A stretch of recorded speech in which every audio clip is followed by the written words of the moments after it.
Hello there, it's Zach from the Debt Review Awards, and I'm here just to share a little bit about the criteria that gets considered during the peer reviews of debt counselors. So, credit providers across the country, and there are a lot of them, are asked if they would like to participate in the peer reviews and give some feedback on the debt counselors they deal with. And at first, those ratings are very simple. Is this debt counselor average, above average, or below average? But later, we start to dive into particular aspects of the debt review process and the credit providers dealing with the debt counselor. And here they get to give some detailed feedback about what happens at the start of the process, what happens in the middle of the process, and what happens at the end of the process. And there are a number of different things that involves.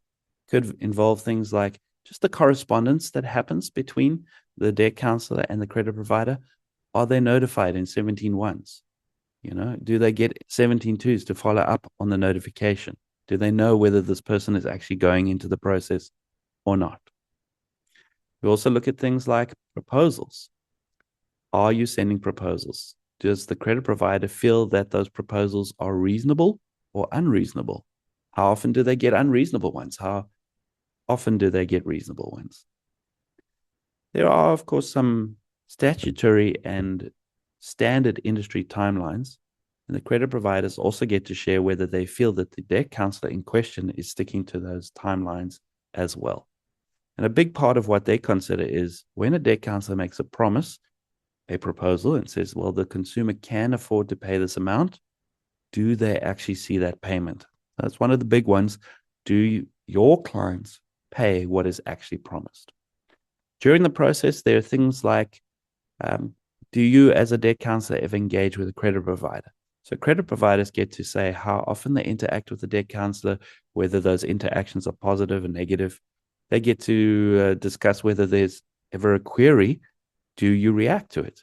So they get to evaluate a little bit about when there's queries or complaints, issues that need to be dealt with. How swiftly does the debt counselor deal with that?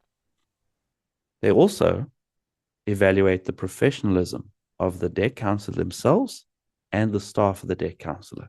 So in smaller operations, it might just be the debt counselor, but in larger operations, there might be more administrative staff that handle particular administrative tasks. Credit providers get to provide feedback on how those staff members are doing, right? So their communication, their knowledge, are they cooperative? Are they respectful? What's that like? And they get to give information on whether they feel that your team, as a brand, as a practice, are balancing their needs as credit providers with the needs of clients. So that's also an important thing. Remember, a debt counselor finds themselves kind of positioned in the middle. So how far are you leaning one way or another way? And do they feel that you are treating them fairly? Balancing everyone's rights. Obviously, they expect some sort of leaning towards the consumer. That's natural, right? Because the debt counselor has knowledge that the consumer maybe doesn't, and the credit provider has knowledge that maybe the consumer doesn't. But they get to say whether you are treating them fairly. We also look at the legal side of debt review. Are you actually sending matters to court or the tribunal? Do they get notified as credit providers when that happens? So that's important. Are they updated during the legal process to let them know how things are progressing? And do they get the court orders once those are granted so they have copies themselves and know that they need to implement certain things? Towards the end of the process, we have sometimes we have to deal with imbalance differences. Maybe we have to get paid up letters, organizing the clearance certificates and things like that. Credit providers also provides feedback on how that's going, their interactions with the debt counselor, whether that's done regularly, whether that they never hear from the debt counselor, do they ever get to issue those paid up letters, what the communications are like at that point. So these are just some of the criteria that gets used by different credit providers. Some credit providers get asked one thing, others another thing. Some get a combination of all the things, but all the information is stuck together from all the different credit providers, and there are a lot of them.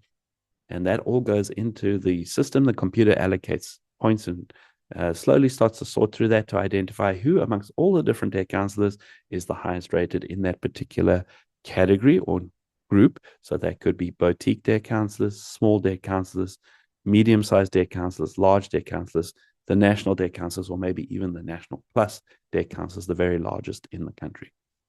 We hope that you find that interesting, and we really hope that you're going to be able to join us online on the 24th of October. So please be sure to set aside time Friday afternoon, 24th October. Join us on YouTube. If you're based in KZN, would you like to come in person? Just let us know. So looking forward to seeing you on the 24th.